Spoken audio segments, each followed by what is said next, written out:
मैं विवेक एक बार फिर से अपने YouTube channel stock trading technique पर आपका हार्दिक स्वागत करता हूं। दोस्तों, फ्राइडे का सेशन बहुत ही अच्छा वॉलेटाइल सेशन देखने को मिला और दोनों तरफ की मूव तकरीबन 100 पॉइंट ऊपर खुलने के बाद एक टाइम तो हम फ्लैट की तरह से मानिए हो गए थे। उसके बाद लास्ट के 2-2.5 घंटे में एक शार्प रिकवरी हमें देखने को मिली और जो एक ऊपर का बैरियर था, बड़ी रेजिस्टेंस थी, उसको क्रॉस करके हमने ऊपर ट्रेडिंग दिखाई।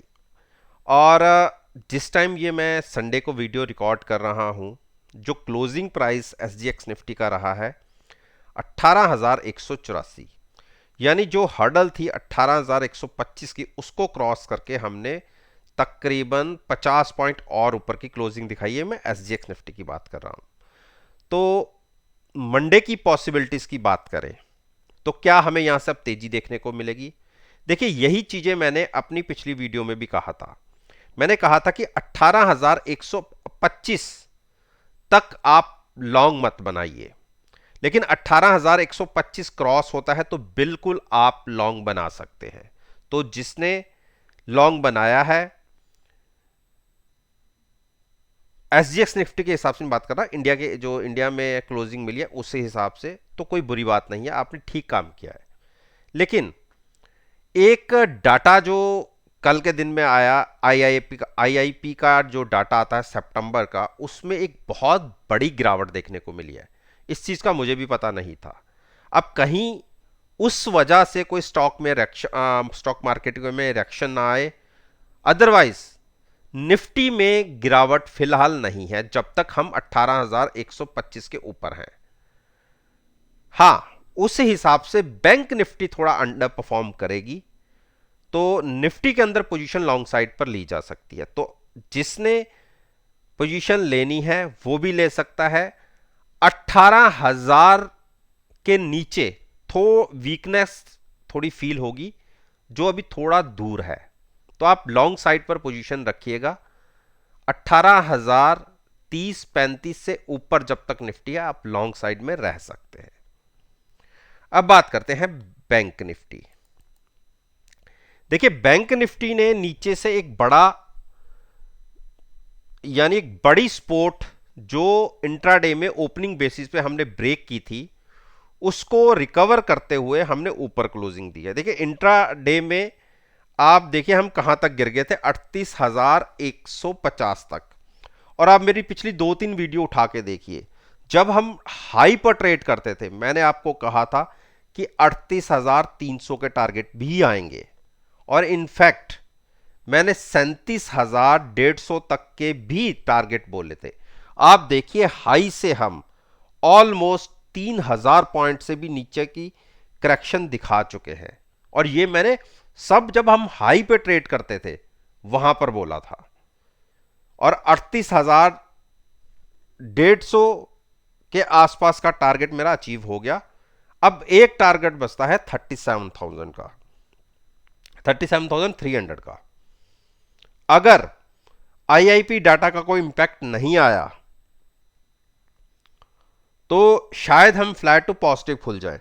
अदरवाइज बैंक निफ्टी जब तक 39,400 के ऊपर ट्रेड नहीं करती तब तक मैं ज्यादा बुलिश नहीं हूं। मेरे हिसाब से गिरावट में 37,300 एक बार आना चाहिए। तो निफ्टी के कंपैरिजन में बैंक निफ्टी वीक है, और बैंक निफ्टी की वीकनेस ज्यादा गहरा सकती है। और ये तो हो गई निफ्टी और बैंक निफ्टी से रिलेटेड बातें। अब आप सभी जानते हैं कि मेरा एक व्हाट्सएप ग्रुप भी है। उसकी परफॉर्मेंस की बात करूं तो मैं आजकल ग्रुप में ज़्यादा एक्टिव रहता नहीं हूं। सुबह के 2 से 3 घंटे ज़्यादातर ट्रेड लेता हूं, और उसके बाद हाँ, मेरे पास सामने लाइव दिखता रहता है लेकिन एक्टिव पार्टिसिपेट नहीं करता। तो उसमें मैंने एल को शॉर्ट करके ट्रेड लिया है। एक टाइम 20-25 रुपए का प्रॉफिट आ रहा था, लेकिन जैसे ही मार्केट में रिकवरी दिखी तो हम फ्लैट हो गए। एचडीएफसी लाइफ में मैंने बहुत अच्छा प्रॉफिट बुक किया है। 705 के आसपास की मेरी लॉन्ग पोजीशन थी। एग्जिट क्या हूँ 770 पे, 17 पे। तो आप नंबर ऑफ शेयर्स के साथ, क्योंकि लॉट साइज के हिसाब से नंबर ऑफ शेयर्स के साथ खुद प्रॉफिट कैलकुलेट कर सकते हैं। बाकी हिंडाल्को और अशोका लेलैंड पे मैंने ये कहा था कि इनके रिजल्ट्स, हिंडाल्को के अच्छे प्रॉफिट्स आएंगे, लेकिन अशोका लेलैंड में मैंने ये कहा था कि एक जो उसके लॉसेस में थोड़ा प्रॉफिट दिखेगा, लॉसेस थोड़े कम होंगे, तो इसको भी अच्छा ही मान सकते हैं। हिंदुस्तान यूनिलीवर को मुझे 2410 के ऊपर फ्यूचर्स में एक अच्छी स्ट्रेंथ दिख रही थी, और जब ये मैंने बातें करी थी 2394-95 का रेट था, मेरे हिसाब से इसमें एक अच्छी रिकवरी होनी चाहिए। तो हिंदुस्तान यूनिलीवर के अंदर ऊपर मैंने बातें करी थी, एफ और डी के ऊपर बातें करी थी। और अगर बात करें एच सी एल टेक मुझे जबरदस्त पॉजिटिव साइड पर एक बाउंस दिखाता दिख रहा है, और 1177 के ऊपर इसमें 1240 के टारगेट तो इमीडिएट देखने को मिल सकते थे। तो ये सब बातें मैंने अपने व्हाट्सएप ग्रुप के अंदर कही थी। अगर आप में से कोई मेरे व्हाट्सएप ग्रुप को ज्वाइन करना चाहता है, इसके लिए कोई फिलहाल एक हफ्ते के लिए चार्ज नहीं है। एक हफ्ते की विंडो केवल आपको मैं दूंगा मुझे जज करने के लिए, मेरी एक्यूरेसी, प्रॉफिट एक्यूरेसी, मेरे काम करने के तरीके को, मेरी रिस्क कैपेसिटी को, और मिनिमम मार्जिन कैसे मैं अप्लाई करता हूं, ये सारी चीजें, और ये सारे मैं अपने व्हाट्सएप ग्रुप के अंदर बताता भी हूं।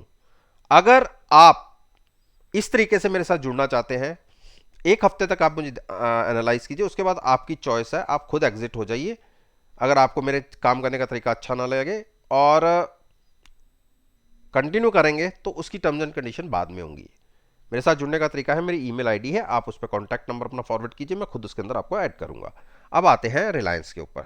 देखिए रिलायंस में मैंने क्या कहा था, मेरे पास अपनी पोजीशन थी, मुहूर्त ट्रेडिंग वाले दिन मैंने 2500 पर बाय किया था, और मैंने ये कहा था कि क्योंकि मेरी पोजीशन हैज होती है और मैंने पुट बाय की थी, मैंने ये कहा था कि जिस दिन मुझे मेरे पुट का जो पैसा खर्चा हुआ है मुझे फ्यूचर से मिल जाएगा, मैं एग्जिट हो जाऊंगा, और मैं अगले 2 दिन बाद उसमें से एग्जिट हो गया।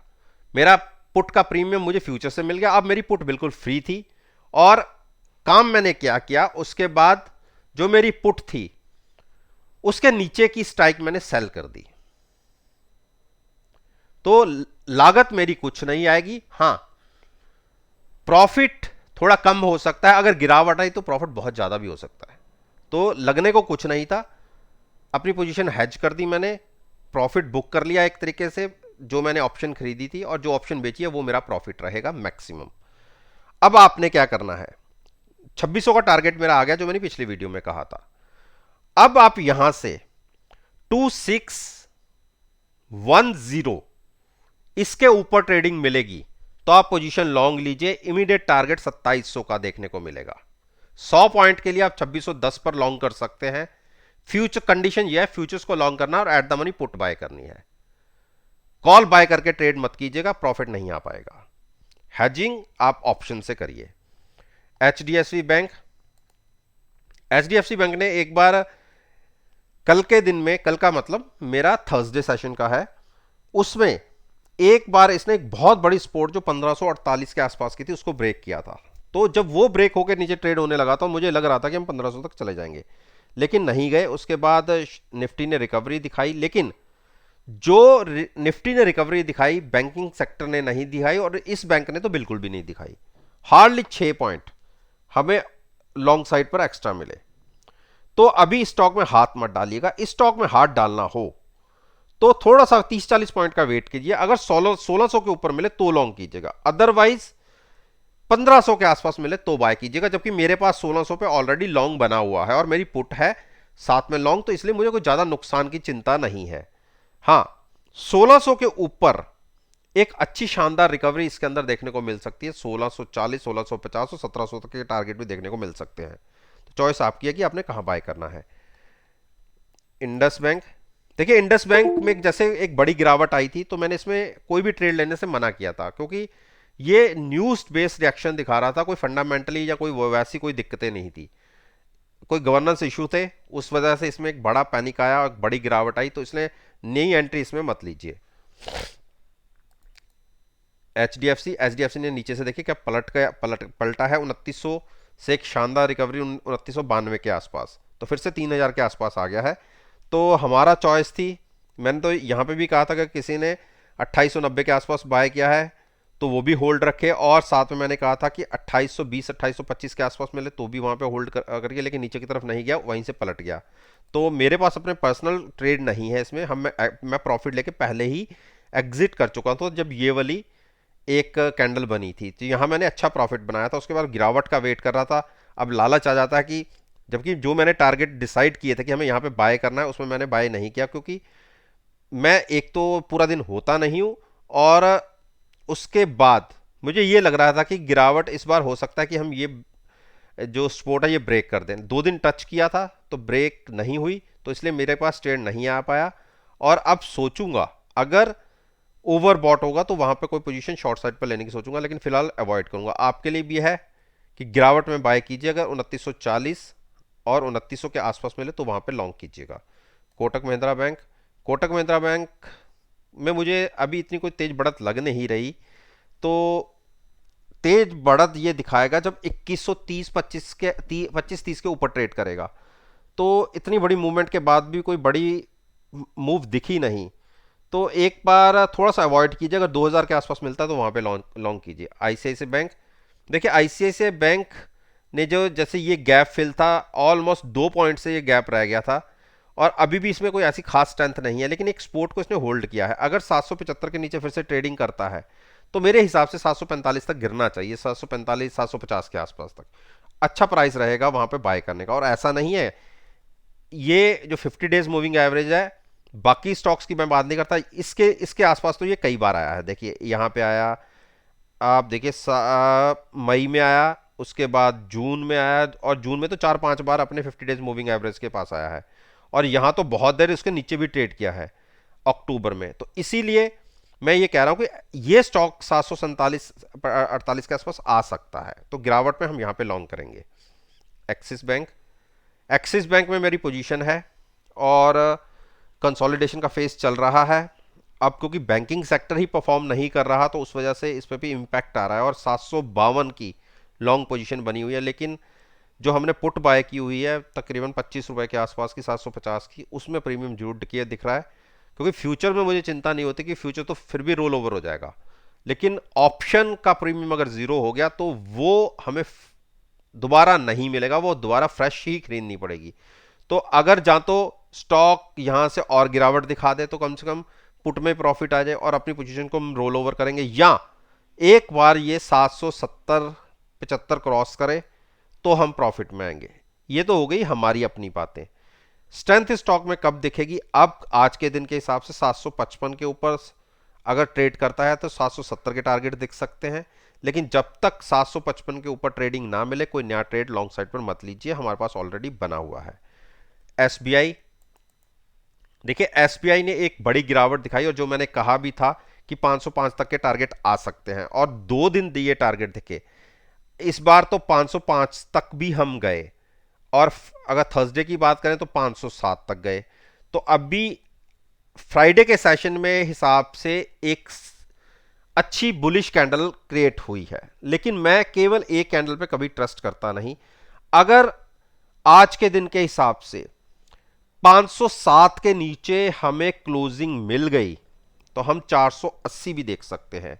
तो अभी मैं एसबीआई में कुछ इतना बहुत बुलिश नहीं हूं, मैं इसमें बेरिश हूं। मेरे हिसाब से एक बार 507 ब्रेक होना चाहिए और उसके नीचे क्लोजिंग भी मिलनी चाहिए, और अगर मिलती है तो शॉर्ट बना सकते हैं 480-82 के टारगेट के लिए। लॉन्ग को बिल्कुल फिलहाल के लिए अवॉइड कीजिए।